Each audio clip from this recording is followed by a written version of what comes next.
All right, folks, I think we're going to get started. Last week, there was the International Liver Congress, otherwise with the EASL meeting in Vienna. And I think we may have done this a little too early because there were several faculty members who went and then just sent Doug back to New York, and they're still there in Europe. Well, Clara and Ariana. Okay. We got them. We got some contingent back, so we're hoping to have sort of a wider update. But Doug's going to give us an update on Hep B cure advances. So thanks, Doug. We can talk about Regenerate too. I just didn't bring the slides. Too. Yeah, they had a few travel adventures too. Ariana in Istanbul, Ariana and Tatiana in Istanbul. Sounds like the name of a good novel.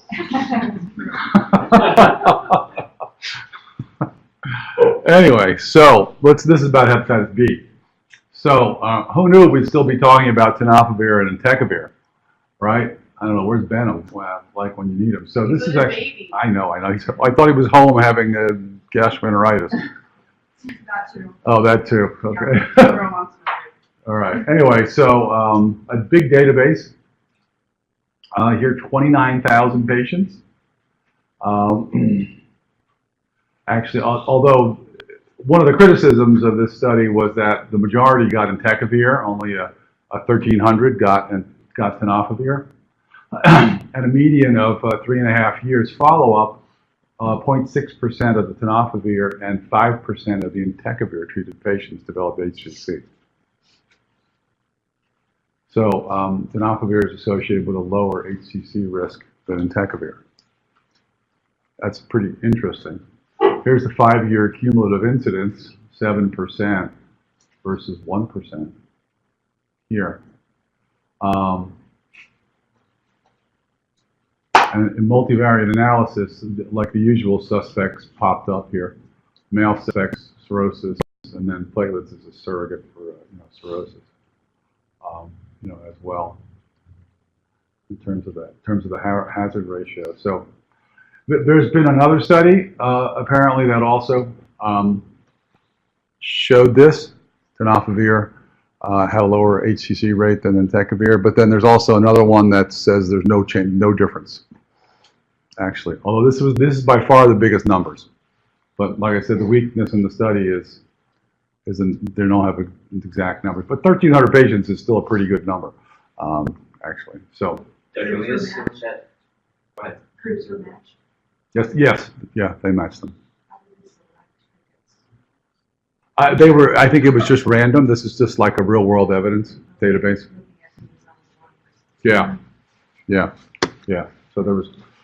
I mean, there may have been some selection bias as well, but you'd think they put the tenofovir on the people who already were like resistant to lamivudine or something. So the selection bias should have been against tenofovir. So can you assume that the Hep B DNAs were all undetectable or close to it? I don't see that, which is probably the strongest suspect. Yeah, right, exactly. No, they didn't show that. I'm assuming that they were all undetectable, but. Well, we don't know because Asian studies, a lot of people get lamb first, and then their chances of getting resistance to tenofovir, to entecavir, are much higher. Actually, if they fail lamivudine, so it's not even recommended. Do you think those patients that have that sort of simmering DNA that they're 25 and detectable but less than 20, do you think that has clinical relevance? Yeah. Could be an example of that, maybe. Actually, I'm gonna show you some data on ultra-sensitive HBV DNA, less than 5 or less than 2 IUs, actually from one of the core inhibitor studies. So that may actually be the thing, because we know we still see patients getting HCC when we're treating them with tenofovir or entecavir for 10 years, yeah. And they're undetectable, or less than 20. It turns out less than 20 is probably not undetectable. May still be something. There's still something there. Yeah, exactly. Okay, so the rest of the stuff was really about trying to get a cure. This is Ira's slide, so that's why it says carrier, but we would never say that here. So a functional cure would be somebody who loses antigen. This is antibody is optional here, but cccDNA and integrated DNA would still remain. A complete cure would mean cccDNA is gone, and then the sterilizing cure might mean actually that you can get rid of the integrated HBV DNA. So that's a real long shot. So we're going to talk about these drugs today. So there's a lot of shots on goal here for hepatitis B cure. There's a lot of drugs. So these are the RNAis, RNA antisense, or RNA destabilizers. These are the core modulators. They used to be called CPAMs. There's a surface antigen release inhibitor. There's HBX inhibitors. That's Arrowhead and Springbank. Novel polymerase inhibitors. I'm not so impressed. There's some gene editing, excision biotherapeutic. That would be the one doing the CRISPR thing to try to cut out that integrated DNA. TLR7s have never really worked well. Nor have 8s, actually. There's a RIG-I drug from Springbank. I'll show you that data. Inagravir. There's a cyclophilin inhibitor, FXR antagonism, and anti-PD-1s actually are being tested as well for hepatitis, and as well as therapeutic vaccines. 4774 didn't work. There's some T-cell stuff going on, but it was a little too complicated scientifically for to talk about here. It was all basic stuff. So, starting with the non-antiviral, really, or the semi-antiviral. This is a Springbank drug, Inagravir. It's a RIG-I agonist. Actually, this is the final results of the ACHIEVE trial. So it's an early phase 2 trial. RIG-I is a sentinel protein involved in the body's innate defense system. Actually, so this is the inactive RIG-I, and then RIG-I activation here. So this is a RIG-I activator. It's actively transported into hepatocytes by the OATP system, binds to RIG-I and causes induction of interferon signaling. So it turns on endogenous interferon production, which actually, so as we sort of learned from the hepatitis C days, is really important in terms of antiviral effect. So that's what people, for instance, who have CC, versus IL-28B CC have a much better endogenous interferon production. So that's what this does. It kind of turns everybody into a CC with good endogenous interferon production. So this was a dose-ranging study. Here, primary endpoint was safety in HBV DNA reduction, and then PK, et cetera, et cetera. So they were looking at doses by itself, once a day, 12 weeks, and then they put everybody on tenofovir after 12 weeks. They all switched to tenofovir monotherapy. So it actually looks like it does have a decent dose response curve, and it actually has almost 1.5 log drop at 200 milligram dose. So this is the dose they're going to pick to go forward. They did not combine it with tenofovir, which sort of would be the much more interesting experiment. And I think that's the study that we're waiting for to start in the fall. Here, that we should have that one here in the fall. So Inagravir 200 plus tenofovir going forward, similar in design to the assembly trial. In 12 weeks, you didn't see much drop in the S antigen. This is sort of the what we all are hoping for in terms of the cure. Theory being, if we get S antigen low enough, we can actually restore the immune response to hepatitis B. Okay, this actually caused a bit of a stir. The Mercledex, it's been going on for years. This is like it's a small German company, and they move kind of slowly. But that part of the world has got a ton of Delta. This is a phase 2 study of MIR. Monotherapy led to HBV RNA decline and improvement of ALT levels.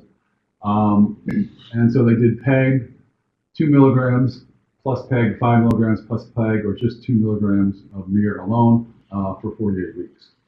So they're looking at undetectable serum HBV RNA. So it's well tolerated with 155 drug-related AEs, which are all probably interferon. Most of those here, as you can see. Two SAEs, not related to MIR-B. But the combination induced a significant enhancement of DNA, of delta RNA. 40% of patients were undetectable at week 72. That's actually 6 months after stopping. And at 2 milligrams, actually, at 40% of the patients experienced an S antigen response. In this group, actually 27% lost S antigen and 20% seroconverted. Here, that's the 2 milligram group, actually. Now that's pretty shocking. I mean, frankly, when you consider it. So this is a drug that actually blocks Hep B binding into the hepatocyte. So it actually works against both viruses.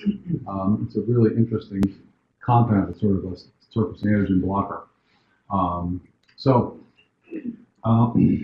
High rates of HDV RNA suppression. S antigen loss was achieved in 27% of the patients, indicating a potential role. That's like shocking. In the past, how quickly did they relapse? Was 6 months? Yeah, 6 months was pretty predictive. Yeah, that's pretty standard for Delta. So just to remind you, we have the IGER study, which also uses interferon. It's with lonafarnib is the drug. It's actually a farnesylation inhibitor. So if you've got any Delta patients, we're actually going to be handing out to everybody Quest lab slips for quantitative Delta, which is free. You just send the patient off to the Quest lab that's nearest them, and we can get a quantitative Delta back and see if they qualify for the clinical trial. So that's very close to getting started. We have IRB. We're just waiting for a contract actually to get it established, and they will be actually hunting databases for us. Although Max, Andrea's statistician, says we've got 350 deltas in EPIC, actually already. Yeah, right. That's what 335 or something, some 300 plus. Okay, let's talk about capsids. This is what they used to call CPAMs, the core protein allosteric modulators. They actually are really very intriguing class because they have kind of a dual mechanism of action. They not only inhibit capsid formation, which is sort of the core, which is integral to making new viruses, but they also actually inhibit the refreshing of cccDNA. So cccDNA, DNA degrades like any other DNA, nucleic acid. So in the nucleus, so if you don't refresh that DNA, actually, the studies that the assembly guys did early on showed that the DNA actually goes away in about 16 weeks. So you could actually conceivably get rid of cccDNA in a large proportion of patients if these core inhibitors work as advertised. So we've got the assembly trial. I'll show you that data. There's a Janssen. We have Janssen actually and siRNA. Assembly has a couple of drugs. Arbutus has one, actually, that looks really good. That's kind of far back, phase 1. And Roche also. So actually, we probably will have the Roche trial also coming in the fall. That looks pretty good. Actually, all of these are pretty, in vitro, about the same potency, Roche, Janssen, and Assembly. Actually, I spoke to the Enanta people as well. I'm not sure where they are, but as you can see here, this is the EC50 for the assembly drugs, the second generation one. This is the one we're using now, 731. I'll show you that data. This is their second generation. This is their newer generation. Actually, this is the Arbutus drug, and this is the J&J drug here. So all these second generation drugs are all pretty good in terms of nanomolar. They're double-digit nanomolar. EC50s. These guys are kind of a little preliminary. This is the just for illustration. They didn't present this, but as you can see, it's like in terms of the DNA change, 3 logs at 4 weeks. Actually, here with the 250 milligrams, or actually even 150 milligrams. So the assembly data was presented.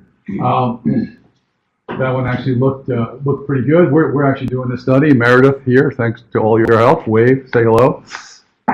No more slots left, sorry. But this one looks good. It's a double study, sort of. It's actually sort of a triple study because there's a continuation period. So 201 is for e antigen positive patients who are on standard of care nukes, randomized 3-2 to 300 milligrams or placebo, and then they get involved in the extension study. Here, where they get either 24 or 48 weeks of the study drug of 731, so that they'll end up, everybody will end up getting 48 weeks of the core inhibitor overall.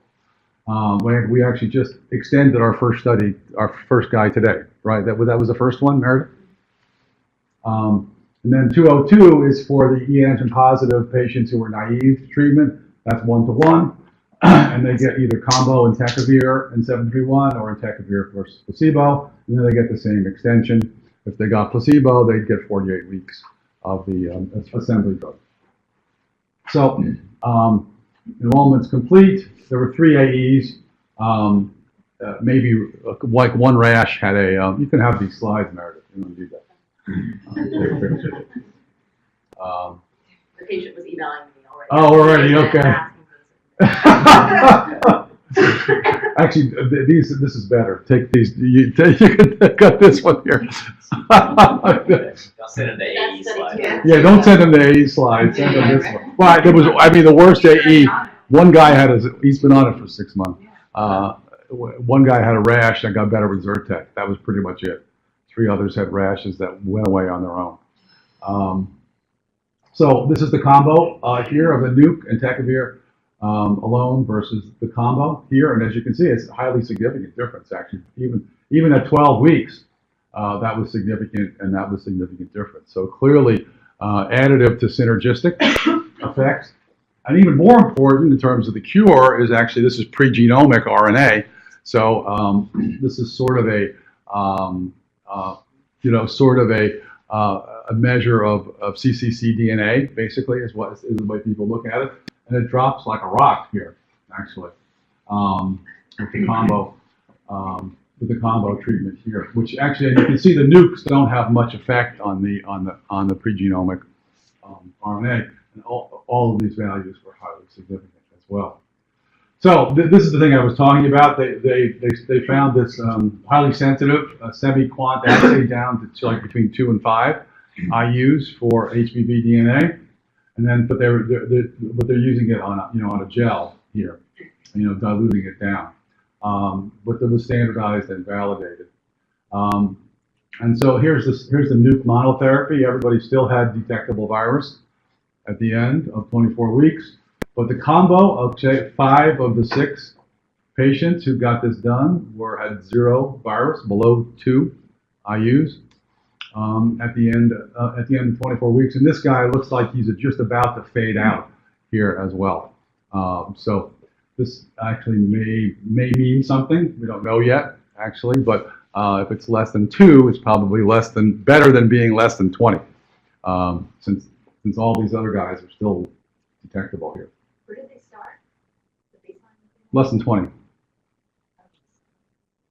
Here, all these guys are less than 20, but they're still detectable on this ultra sensitive. Okay, so moving on from the core inhibitors, we'll talk about siRNAs. This is it's a GalNAc technology actually that manufactures these, so they call it GalXC. A little play on words there, yeah. Actually, so this is the Dicerna group, actually, and they've actually used this technology for a whole bunch of different diseases. Actually, they're using it for alpha-1 and I forgot like 3 or 4 other neurologic diseases as well. So basically, they can hook with this GalNAc base. Actually, they can design any siRNA they want to sit in the active form of this molecule. So there's sort of 2 ways to go about this. All the other siRNAs that I'm going to show you bind here and across 3 different overlapping reading frames. I'm sorry. Here, pre-S1, pre-S2, and S. whereas all the others actually included the X gene as well. They go across four overlapping reading frames. So there's some debate as to whether an X gene is responsible for the epigenetic maintenance of the viral genome. And this is, of course, the S antigen hepatocyte entry and immune decay. So, I mean, there's some debate about which is better. These guys think their way is better. Actually, the numbers look actually pretty decent. This is the galaxy. This is the mRNA intact, and then this is when it's cut and it becomes active, and you can see the core protein localization following the GalNAc here. It's in the nucleus, the dark spots. And actually, you can see it even better here. I mean, if you look at the galaxy, the S antigen aimed one. It's this is like one dose here, and it stays undetectable for 12 days, whereas the one with the X chromosome pops back up again. Actually, not sure if that's resistance or if it just wears off. But at any rate, as you can see here, the staining. This is mouse liver. Reveals extreme differences in the subcellular localization here. So this is the S antigen inhibition here. And so it looks better than the X, which is here. Now this is the J&J. Their trigger is the one with the X chromosome included, actually. So they say it's not as effective for E antigen. I don't think we know yet. So here's some data on short-term RNAi therapy. Which brings the majority of patients to S antigen less than 100, actually, which is pretty impressive. That's typically an endpoint for most of our trials. Stepping on something here. No. Is less than 100. Although there's a lot of variability in S antigen levels, we can get those now in the U.S., but not through EPIC because LabCorp doesn't do it. You can only get it through Quest. So if you're interested, it doesn't really make much difference, frankly. It does predict seroconversion or S loss if you get it down below 100, and that's why 100 is the number that most people use. So patients with chronic hepatitis B receive 3 subcutaneous doses here, and actually the safety and tolerability, the usual suspects, well tolerated, and reduced viral products. Here it is here. So you can see S antigen reductions from baseline. Very impressive, actually. So when you're actually inhibiting the production of S antigen by blocking the gene that makes it, right, with an RNAi, you can really do damage to S antigen production. Whereas with the inagravir, right, we're only sort of boosting the immune system. So that it sort of argues that we're probably going to need more than one mechanism of action to go after this virus. But this is a very promising RNAi. This is the assembly drug, 729. Actually, this is their second generation RNAi. This first one crapped out. I'm sorry, this is Arbutus. Sorry. This one crapped out. Actually, this was a pretty terrible drug. They had to give it IV, they had to give it with steroids and antihistamines. It was a real dog. And it really had a short half-life. Second generation is sub-Q, and actually off the record, they had in their phase 1B trial, they had 2 or 3 flares, which resulted in S loss, actually. And that's pretty impressive, actually. That's too. So they're still trying to figure that out and persuade the FDA it's not drug toxicity. Anyway, so this is Replicor. They also have a nucleic acid polymer, NAP. Actually, a lot of the folks in the business are not. They're a little bit suspicious of the Replicor data because it looks too good. So I'm not sure if that's sour grapes or if that's truly scientific.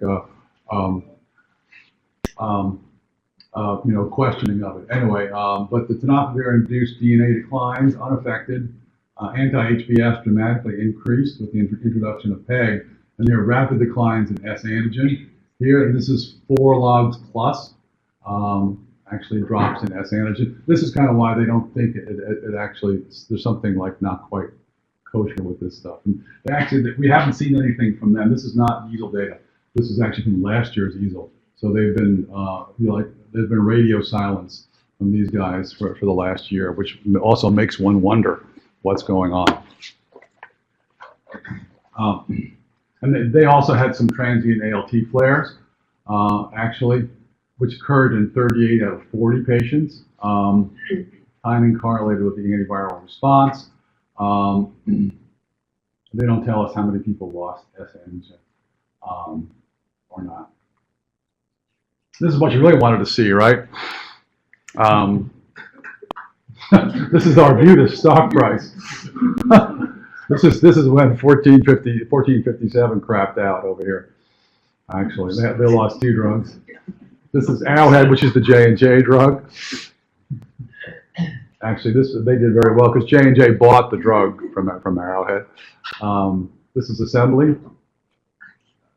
So it's interesting how it's like, I think it's a pretty promising drug. And then this is Gilead. Everybody knows the story here. They're sucking wind in terms of their stock price. But they pay 2.5% dividend, so I keep telling my mother not to complain about it. And this is Springbank, Agravir study. Well, Nidoptal basically has gone to 10% time at Harvard. He's working 80% or 20% at Harvard, 80% here for Springbank to try to bring this drug. So they're probably going to be working with Gilead, since Mick Hutchinson and him are best buddies, and obviously Springbank combined with the new like TAF is probably going to be the way to go. So I thought we were going to have time for talk about the NASH trial, so I will. Actually, I didn't bring slides because I thought somebody else might do that, but you probably all saw the press on the Regenerate. Oh, so any questions about Hep B before we go on to fatty liver? Are there any sort of agreements that are coming together, especially since combination therapies, all the directions is going, or is it still too early? Well, if there were, they wouldn't tell me.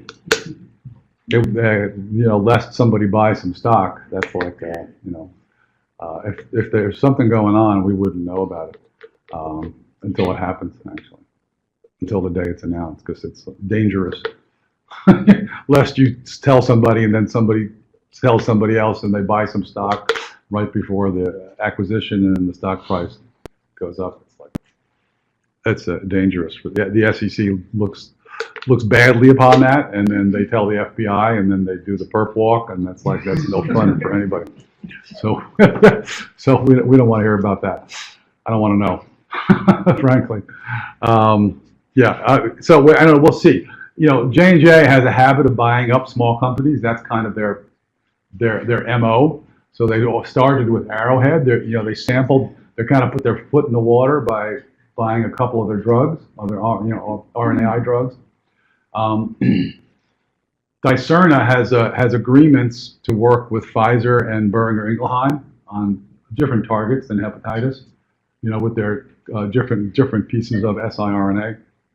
So frequently that means they're dating, but they're not exclusive, So they're sampling the waters to see if the drugs are good enough, and they might, so big boys like Pfizer and BI might be interested in Dicerna, and J&J, et cetera, might pick up somebody. Gilead, I don't know. Actually, I don't know if Gilead's got $13 billion in the bank that they're sitting on. Actually, and the market keeps beating them up for not buying more things. So there's some interest in that. So I don't know. But they just hired a new CEO. Actually, Dennis O'Day. I met him last week. Actually, it seems like a nice guy. But and he's a big pharma guy. Comes from Roche. Actually, so Gilead's kind of making the transition to big pharma from sort of biotech, which is where it's been. So, Catherine, you had a question? Oh, okay. Just laughing at your text. Okay. So you probably saw in the news about Regenerate, right? I didn't bring the stock curve for that for Intercept, but they took a 23% dive actually after the data was presented. And that's always kind of an interesting phenomenon why that happens. I mean, these analysts are really brilliant. I mean, I got a bunch of these diagrams from an analyst, actually, Catherine Zhu, who covers the the viral hepatitis space. She's brilliant. Anyway, so Zubair Younasi presented Regenerate. It was an interim analysis because, as you know, we're still accruing patients in it. It's been really difficult to accrue. They put about 2,000. I mean, it's 1,894 patients, I think, into the study, but there's about 2,000 that didn't make it, right? Because the screen fail rate is like over 50% in this trial. So there's a whole different question there, to be addressed. And it looked at the Intercept compound, obeticholic acid versus placebo. And I'll see if I can remember the numbers, but it's different than the obeticholic acid doses we've been using for PBC. PBC, it's 5 and 10. In this study, it was 10 and 25. And the placebo response for fibrosis, and it was liver biopsy done at 18 months. So this was 2 liver biopsies, 18 months apart, pre and then 18 months in the study. The placebo effect, the placebo arm actually got an 11% reduction in fibrosis by at least one stage. The 10 milligram dose it was like 16%, 15 or 16%, which actually was statistically significant, although the way they analyzed the data, they couldn't really call it statistically significant. And then the 25 milligram arm was 23%, which was actually highly statistically significant for fibrosis only. They did not meet their endpoints for NASH resolution, for steatohepatitis resolution, that is ballooning and inflammation, yet anyway. They did, and this is probably what drove a lot of their stock price down, was that they did some analyses, interim analyses that weren't in the protocol to try to massage the data to make it look a little bit better, basically. And all the analysts could see that in a second. I mean, they can, they can smell bullshit a mile away when it comes to this, because they presented a lot of as treated data, not intention to treat data. I mean, the big antifibrotic endpoint was intention to treat, and clearly works for fibrosis, and that makes sense in terms of an FXR drug. If we know how it works, it actually works really well in terms of fibrosis. It works great for PBC. But they didn't. I mean, they hadn't planned to look at liver enzymes. ALT actually and AST dropped dramatically on either both 10 and in a dose response fashion, 10 and 25. GGTP went down actually very well. Actually, alk phos went up in a dose response curve, because that's actually been well described as an effect of the FXRs. Actually, it causes alk phos to rise, but GGTP goes down, interestingly enough. None of those analyses those were all as treated. They were not part of the interim analysis, so that was part of the criticisms that we heard of the study, that they did a lot of sort of outside of the protocol interim analyses in order to make the drug look better than it's probably looking. In terms of AEs, they were the ones you'd expect. Pruritus. I think there were 2 deaths, but they were both considered not unrelated to the drug, so they didn't have that black box warning problem that they had with the PBC drugs. But there still was a significant amount. Meredith, are you doing that study? Are you seeing a lot of side effects? Yeah, it's kind of surprising, actually. Even with our real patients. What about you guys who were using OCA for PBC? Anybody using it? Joe, you're using a ton of it. Your mouth is full, though. One side effect? one patient tolerating it, one patient not. Oh, really? We Okay. have a couple patients on it. I have two or three, and Throughout the group, we have probably Yeah. like 10. yeah. 10 patients. I don't hear anything. No, I don't either. I'm kind of shocked. But most of our people stay at 5 milligrams. True. You know, they don't go to 10. But they also noted, actually, in the in the lectures, Aubert noted that the side effects, which are itching, you know, are generally less when you dose increase, when you dose escalate. You know, when you go from 5 to 10, you know, the itching is more tolerable and kind of goes away. There's sort of They a apparently have itching kits to give out. Mhm. Right. Interesting. Yeah.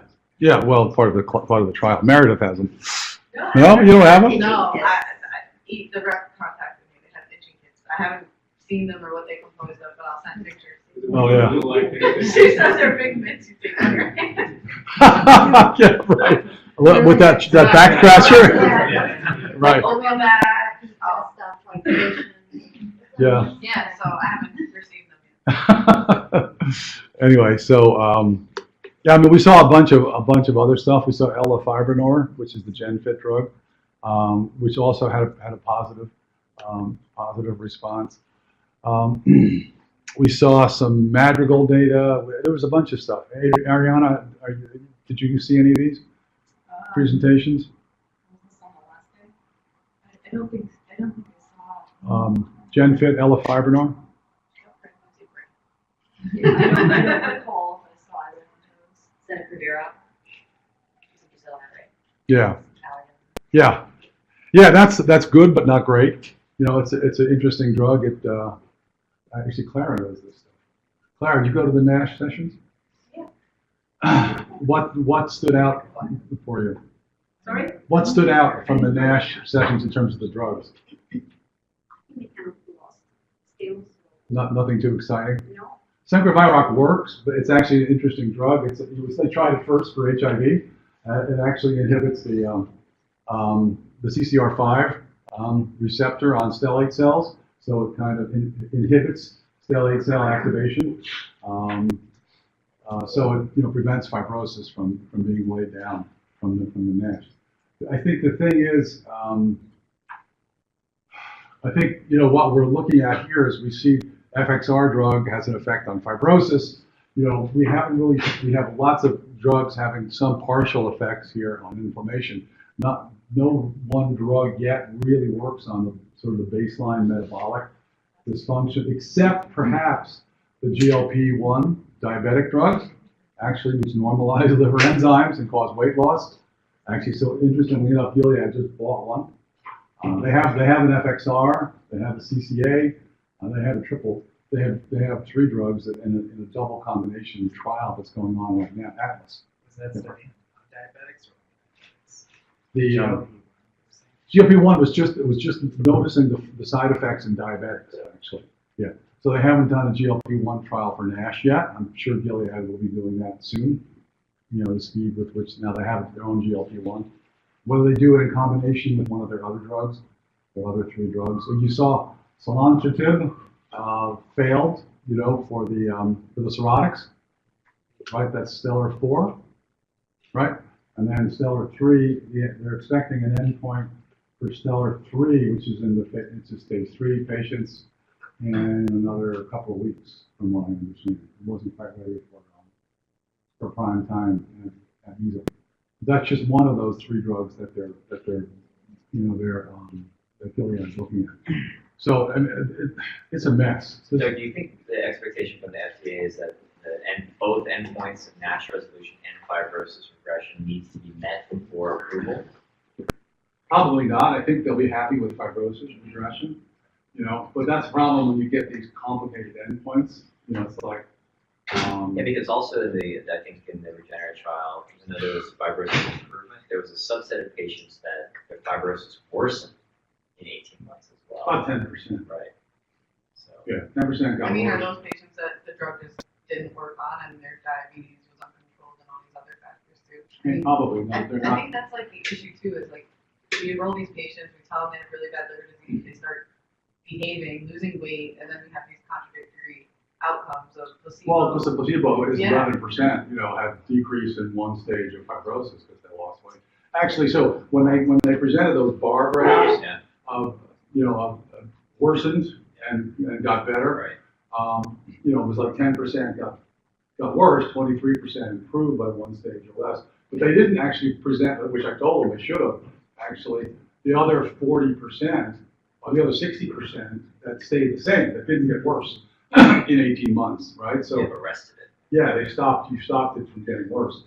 So that would have made the line on the right, look much bigger, than the 10% that got worse. Right, which was actually it was pretty consistent across all three. The 2 doses and the placebo arm, it got worse in about 10% over the course of the 18 months. Yeah, so I'm sorry I didn't bring the slides. Like I said, I thought somebody else was going to talk about it. But that's kind of the I'm worst reading thing. all the NASH sessions. I'm really thinking of big. Yeah, Henri's in Seville, I know. And Linda's in Paris. Right. All right, well, thanks, Doug, for that, without slides, so Yeah. appreciate that.